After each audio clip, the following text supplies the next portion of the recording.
Hi, English students. This is Miss Newman, and I want us to talk about the research paper. A research paper requires outside sources of information, so that could be books, articles, videos, interviews, etc., to fully argue a stance on a particular topic. So I'm not as particular about what number of sources you have, as far as like you don't have to have one book, one article, one website, one interview, anything like that. As long as it's a credible source, I'm okay with the type of sources that you use. Depending on which topic you choose, it could be that you have to use 2 online sources, or it could be you find a really good book about it. But as long as you use a couple of really good academic sources, I don't mind what format they take. Every source that is utilized must have both an in-text citation attached to the sentence that has the source's information. So for example, if the author's last name was Bowden and it came from page 45, you would have parentheses Bowden 45 at the end of the sentence with that information. You'll also need a citation on the works cited page. This research paper must include at least 2 outside sources. So not that many outside sources, but I need to see that you can cite 2 outside sources at least. That's the minimum. If you need more for your paper, that's fine as well. But at minimum, I need to have 2 outside sources. So at this point, I want us to take a look at the Little Seagull textbook. And I'm going to show you some examples of in-text citations and a works cited page. So on page 154, there's a really good example of how to do an in-text citation that includes an author. So notice for the example 1, you can put the author's last name first and then the page number, in this example 18, at the end of the sentence. Or you could combine and have the author's last name and the page number at the end of the sentence.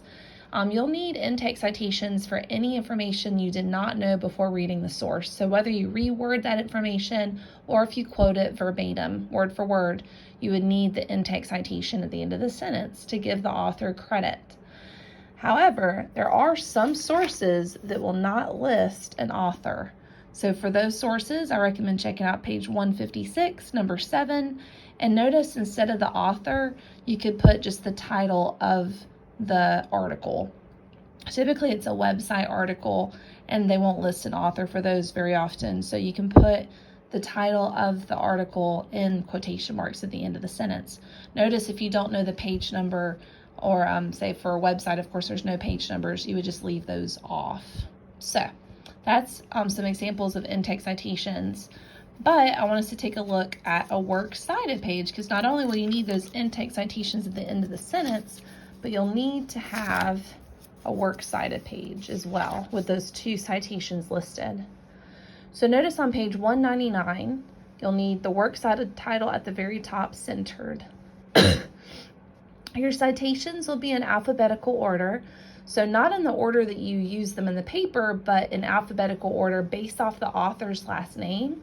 Or if there's no author listed, it would be based off the title, because that's the next thing that would be on the citation. If you do have questions about how to cite a source, say if you find a source is particularly difficult to do the citation for, please let me know, because I'm happy to help you find the example in the textbook that is the closest to what your citation needs to look like. But notice in the Seagull textbook, they have so many citation examples. So for instance, it starts on page 165. They have one if there's 1 author, 2 authors, 3 authors, articles in a journal. I mean, you can just flip through here, but they have so many examples of how to do different types of citations. So, but if you're not sure how to find your exact kind of citation, please just let me know. But we've taken a look at the works cited page. Let's take a look at just your first page of your paper, the MLA formatted page, which is on page 192. So remember to use this as a guide when citing or with laying out your paper. For the heading, you'll need your name, my name, the course, and the date that it's due, a title that's centered, that page number in your last name in the upper right-hand corner. Notice that the essay is double spaced and in Times New Roman 12 font. So if you have any questions about formatting, please let me know, but that's very important to remember as you work on this research paper. So the due date for this paper is Wednesday, June 8th by midnight in the Content Week 3 folder. It will be worth a daily grade attendance assignment as well, because I know you're just going to focus on this research paper. No other assignments for this week, just work on your research paper. It's worth 30% of your final grade. It carries the most weight of all the papers. The research paper should be at least 700 words in length. That's only 200 words more than that last paper, the descriptive narrative. It's not much longer, and considering you can use 2 outside sources, that's definitely beneficial as well, because remember, those quotations from the outside sources do count towards your word count. Your works cited page counts towards your word count. All those intake citations that'll be at the end of the sentences that have information you didn't know, those would count towards your word count. So just remember that. And it's 700 words minimum, but of course, if you go over, that's fine as well. I don't count off for going over words. For formatting, no surprises here. 12-point Times New Roman font, double space with MLA heading and style. Remember, page 192 in your textbook has the best example for MLA heading. And you will have to have a works cited page, which is also in your textbook that we referred to earlier. You will need to turn in your final draft on the 8th, or you will have a final draft late penalty for the late turn in. So all your final drafts are going to be graded using the same grading rubric that's on the Getting Started page, and are also scanned with anti-plagiarism software. For a research paper in particular, it's very important that you do those in-text citations and provide a citation on your works cited page. Otherwise, there's a really good chance you could be marked as plagiarizing. So just make sure you give the author credit for the information you get from your sources, and you will not be guilty of plagiarizing. The problem with plagiarizing comes whenever you copy and paste whole sections of the article and don't mention the author that gave you that information.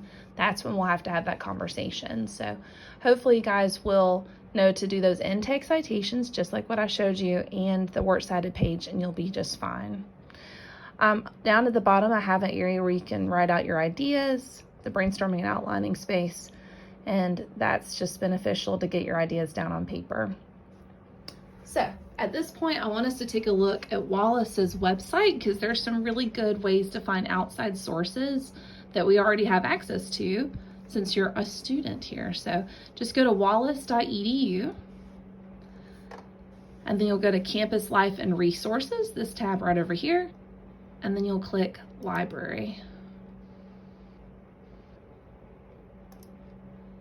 And once the library page pulls up, they have a ton of information. Of course, the history of the library and where they're located, but I want us to take a look at LRC databases. The LRC database is essentially a collection of academic sources. Academic sources means that it's been peer reviewed, that it has legitimate information. It's not just Joe Schmoes on there blogging about this topic. The people that are writing about it are experts in the field. So Alabama Virtual Library is a really good source to utilize for just any topic. So I recommend checking that out. JSTOR is really good for literary topics. The ebooks, it's essentially electronic books, and they have all of those sources as well. I'm going to show you some of their ebooks actually, because they have quite an extensive collection, 150,000 ebooks. So if you are using the ebook collection, you just simply type what you're researching in the search box. So I'm going to pretend like I'm doing a paper on Shakespeare, because I've done a whole lot of papers on Shakespeare. And then you would click into the ebook, and I'm going to show you a really cool tool that's in all of these databases. They all have citation tools that will do the citation for you for your works cited page. So all you have to do is click Cite, and then you can copy and paste this MLA 9th edition citation. So I really recommend not only these academic sources, but you'll save yourself so much time because they cite the outside sources for you. So you can just copy and paste this into your works cited page. Also notice whatever the works cited entry starts with is what's going to be in your in-text citation in the parentheses. So this author's last name would go in the parentheses, and then it does not look like there's page numbers for it, so it would just be the author's last name in the parentheses and that in-text citation. So also you can email these sources to yourself, so that way later on, if you're trying to remember what sources you found later, you can just click email and email it to yourself so that it's in your inbox and you can easily access them again. So Of course, there's all these other nifty tools, but those are the two main ones that I've found that my students have really benefited from, is the citation tool and the email tool. But of course, if you have any questions as you're researching, please let me know. I know a research paper is more work than your average essay, and I'm here to guide you through it. Also, don't forget we have a writing center. I can show you exactly how to make an appointment for that, actually. The Writing Center is also under the Campus Life and Resources tab. And you just click Writing Center, and they have their hours and locations listed here as well. And then you can click here to make an appointment for the Writing Center. So say if you're particularly nervous about citing sources or need help finding research, I definitely recommend having a one-on-one appointment with our tutors, and they can meet online or in person depending on whatever you need. So please let me know if you have any questions. I'm always here to help, and I hope you have a great day. Thanks. Bye.